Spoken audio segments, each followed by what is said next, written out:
श्रीमहागणाधिपतये नमः। सदाशिवसमारम्भां शङ्कराचार्यमध्यमाम्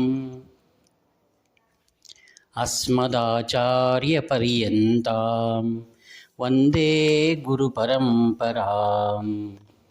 अपारकरुणासिन्धुं ज्ञानदं शान्तरूपिणं श्रीचन्द्रशेखरगुरुं प्रणतोऽस्मि मुदान्वहम्।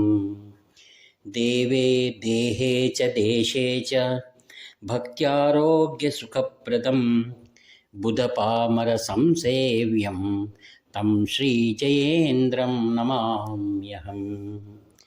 नमामः शङ्करान् वाक्यविजयेन्द्रसरस्वतीं श्रीगुरुं शिष्टमार्गानुनेतारं सन्मतिप्रदम्। सर्वमङ्गलमाङ्गल्ये शिवे सर्वार्थसाधिके शरण्ये त्र्यम्बके देवी నారాయణి నమోస్తుతే। ఆత్మీయులైనటువంటి సకల మిత్రులందరికీ కూడా హృదయపూర్వక వందనాలు. ఆత్మీయులారా, కాంచి కామకోటి పీఠం మహాస్వాముల వారి యొక్క దివ్య లీలలను మనమందరూ కూడా స్మరిస్తూ ఉన్నాం. ఈయనను మహాపెరియవ నడియాడు దైవం అని కూడా పిలుస్తారు. తమిళంలో పెరియవ అనగా పెద్దవారు అని, మహాపెరియవ మహా పెద్దవారు. మనం మహా అనే పదాన్ని అనేక చోట్ల గొప్పవారికి మాత్రమే మనం మాట్లాడతాం. వేదంలో గొప్ప సాన్నిధ్యాన్ని సాధించిన వారిని మహామహోపాధ్యాయ అని కూడా అంటాం. అలానే భగవాన్ విష్ణు మహావిష్ణు అని, మహాదేవుడని శివుడికి మనం పిలుస్తాం. మహాభారతం ఇలా మహానడం కేవలం కొంతమందికి మాత్రమే మనం వాడుకలో ఉందన్నమాట.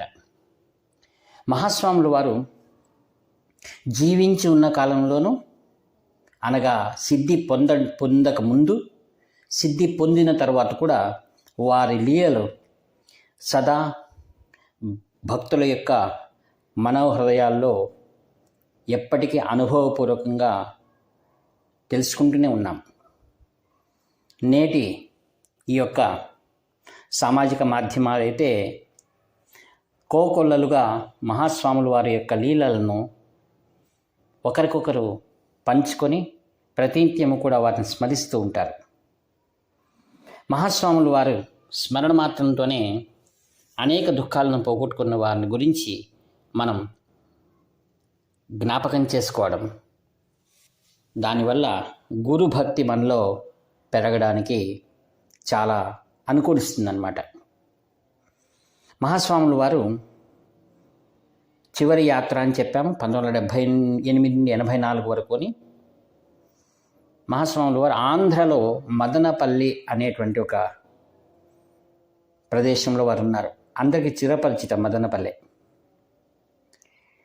అక్కడ వారు ఉన్నప్పుడు స్వాముల వారి యొక్క దృష్టి ఏంటంటే, తమ దగ్గరికి ఎవరైనా రాని వచ్చిన వారందరూ కూడా మహాస్వాముల వారు దర్శనమైన తర్వాత అందరూ సంతృప్తిగా భోంచేసి వెళ్ళాలి అనేటువంటిది స్వామివారి యొక్క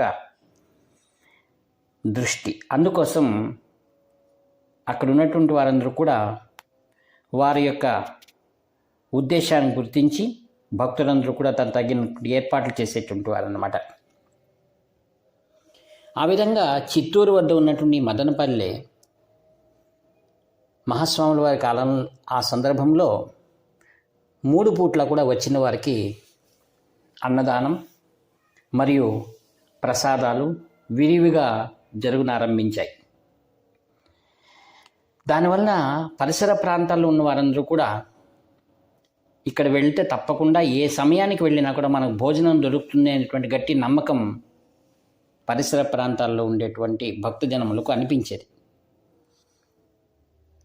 ఆ విధంగా ఉండగా ఒకరోజు స్వాముల వారు మధ్యాహ్నం 2 గంటలు కావస్తుంది, అందరూ భోజనాలు చేసి భక్తులంతా కూడా వారి వారి గ్రామాలకు వెళ్ళిపోయారు. అప్పుడు స్వాముల వారు ఏకాంతంగా ఉన్నవారు పరిచారకులను పిలిచి, భోజనాలు అయినాయా అందరివి, అందరూ సంతోషంగా భోంచేశారా, ఇంకా ఏమైనా మిగిలి ఉందా అని అడిగారు. సిబ్బంది చెప్పారు, స్వామి అందరూ భోజనాలు అయిపోయినాయి, అందరూ కూడా సంతృప్తిగా భోంచేశారు, ఇక పాత్రలు కూడా కడిగి శుభ్రంగా పెట్టేశాం అన్నారు.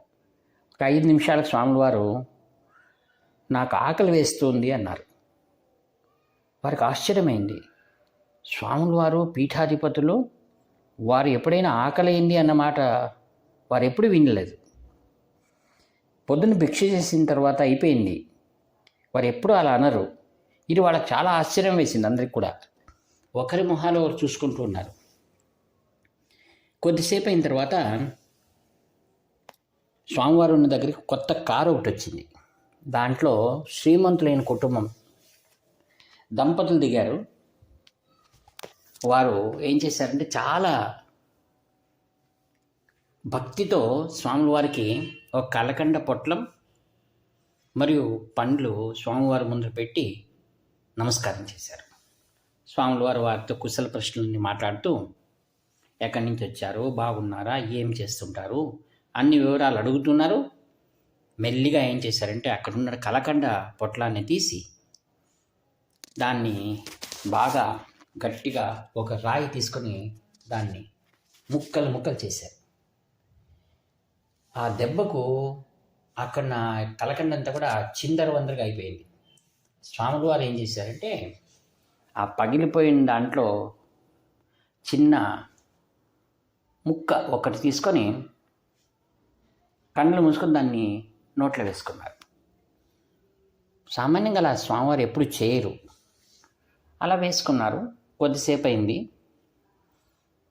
వాళ్ళని చూస్తూ పరిచారకులను తమిళ భాషలో నాకు ఆకలి తీరింది అన్నారు. అది వారికి అర్థం కాలేదు. ఇంతకుముందు ఆకలి అన్నారు, చిన్న పొడి ఆ కలకండ పొడిని తిన్నారు, నాకు ఆకలి తీరింది అన్నారు. దీని అంతరార్థం వాళ్ళకి ఎవరికి అర్థం కావటం లేదు. దాని అంతరార్థం ఏమిటి అని మనం ఇప్పుడు గమనిద్దాం. అది మధ్యాహ్నం 2 అయింది అని అన్నాం కదా.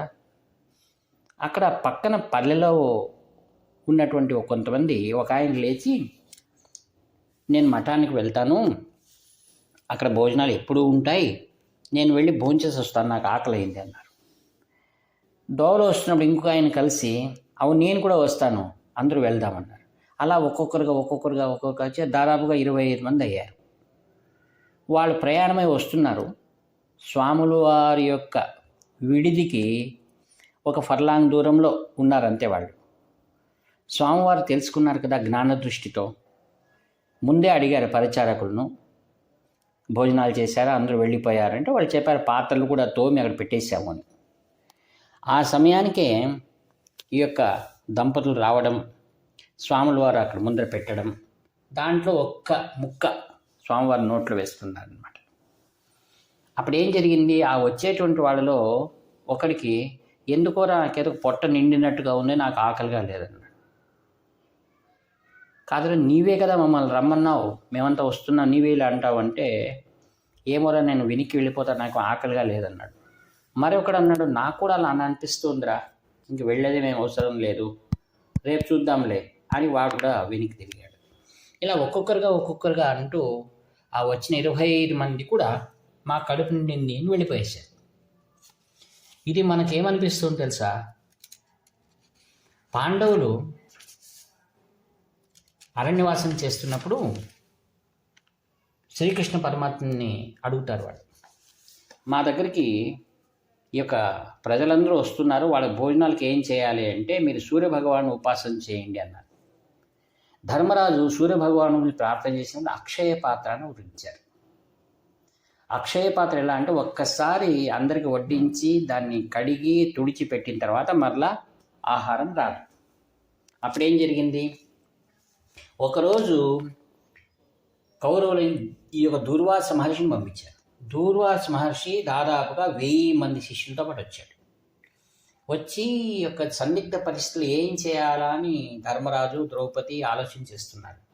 అక్కడ కృష్ణ భగవానుడు రావడం, చూడు ఒక మెతుకైనా దాంట్లో ఉందేమో అనడం, దాంట్లో చివరిగా ఒక మెతుకు ఉండడం, ఆ మెతుకును పరమాత్మ స్వీకరించి త్రేయించాడు. అప్పుడు అన్నాడు భీమసేనుతో, వాడు అక్కడ ఉన్న దూర్వాస మహర్షి శిష్యులతో పాటు రమ్మని భోజనానికి.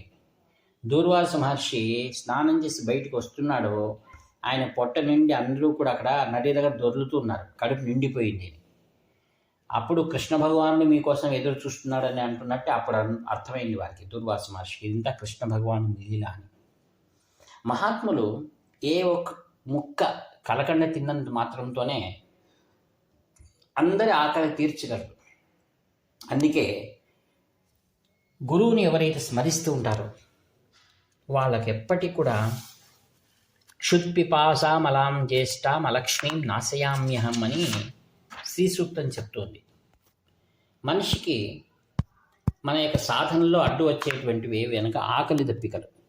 ఈ ఆకలి దప్పికలను పోగొట్టేటువంటి ఉపాయం ఏమనగా, మహాలక్ష్మిని యొక్క స్వభావం ఏమనగా, ఎవరైతే మహావిష్ణువును స్మరిస్తారో వాళ్ళ యొక్క కష్టాలను ఆ మహాలక్ష్మి పోగొడుతుంది అని. ఇక్కడ ఆకలి అనేటువంటి దాన్ని ఈ యొక్క పరమేశ్వర స్వరూపం, మహావిష్ణు స్వరూపమైనటువంటి కాంచి పరమాచార్య స్వాముల వారు మదనపల్లె ఆ ప్రదేశంలో అందరికి కూడా నిరూపించాడనమాట. కావున మనం ఎల్లప్పుడూ కూడా భగవంతుని స్మరిస్తూ ఉండాలి. నాటు మహాస్వాముల వారిని చూడలేని వారు ఎందరో ఉన్నారు.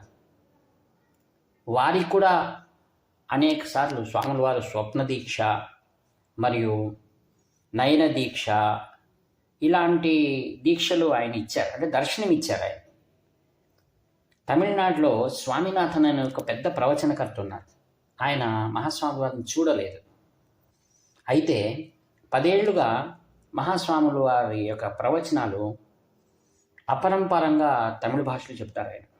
ఆయన ఒకసారి తన యొక్క స్వప్న వృత్తాంతాన్ని ఒక సభలో తెలియజేశాడు. నేను మహాస్వాముల వారిని చూసేటువంటి భాగ్యం నాకు కలగలేదు, అయితే ఆయన కృప వల్ల నేను 10 ఏళ్లుగా మహాస్వాముల వారి యొక్క ప్రవచనాలు చెప్తూ ఉన్నాను అని. ఒకసారి ఆయన సింగపూర్ వెళ్ళాల్సి వచ్చిందట. వెళ్ళేటప్పుడు దోవలో ఒక దగ్గర దిగారు. ఆయన తన భార్యతో పాటు ఒక హోటల్లో ఉన్నారు. ఆ సమయంలో ఏమైందంటే ఆయనకు ఒక స్వప్నం వచ్చింది. ఆయనకు తెల్లవారుజామున మహాస్వాములు వారు ఒక్కరే ఉన్నారు, ఈయన వెళ్ళి దర్శనం చేసుకున్నట్టు. తర్వాత ఆయన పక్కన చిన్న పిల్లవాడు వచ్చి, ఆ చిన్న పిల్లవాడు ఈయన తలపైన కూర్చుని బాగా నృత్యం చేశాడు. నృత్యం చేసిన 2 నిమిషాలకు మరి ఆ పిల్లవాడు ఏం చేశాడంటే మరి స్వాముల వారిలో చేరిపోయాడు. దీన్ని ఏమంటారంటే తిరువడి దీక్ష అంటారు. తిరువడి దీక్ష అంటే ఆయన పాదములు ఏవైతే ఉన్నాయో ఆయన పాదములను ఈయన శిరస్సు పైన, అంటే స్వామినాథన్ శిరస్సు పైన పెట్టి ఆశీర్వదించినట్టయింది.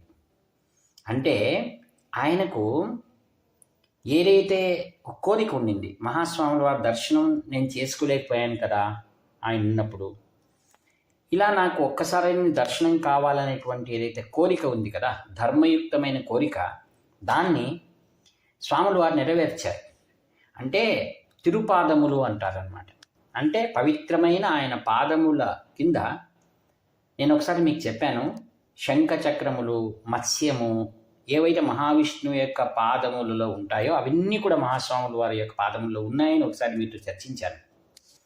వారి పాదములను తలపైన ఆయనకు అనుగ్రహించాడు.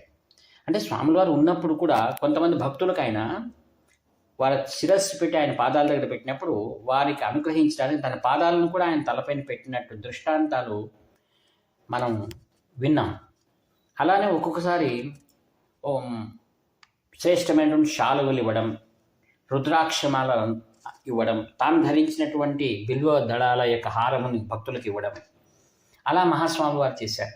అలానే కాంచి కామకోటి పీఠం శ్రీ శంకర విజయేంద్ర సరస్వామి వారు కూడా అనేక మందికి స్వప్న దృష్టాంతంగాను, స్పర్శ రీతిగాను, ఇలా మహాస్వామి వారు ఏవేవైతే చేశారో అదే విధంగా వీరు కూడా శంకర విజయేంద్ర సరస్వామి వారి లోకానికి అనుగ్రహిస్తున్నారు.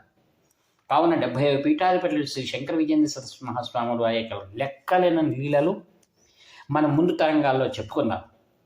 ఆయన యొక్క అనుగ్రహం మన పైన ఉండని అని చెప్తూ ఈ వాక్పుష్పములన్నీ కూడా నిరహంకారపూర్వకంగా కాంచి కామకోటి పీఠం పరమాచార్య స్వాముల దివ్య చరణాలను సమర్పిస్తూ సెలవు తీసుకుంటాను. ఇట్లు మీ ప్రియత నివర్తి నాగభూషణ్ శర్మ.